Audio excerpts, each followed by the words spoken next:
这匹马跑起来，你有没有感觉哪里怪怪的？仔细观察，你会发现它跑得手忙脚乱的。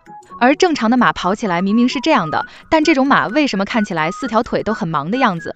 其实这种马就是走马，也叫顺拐马。不信你随便点一下暂停，都可以看到是顺拐。我们的马踏飞燕就是顺拐。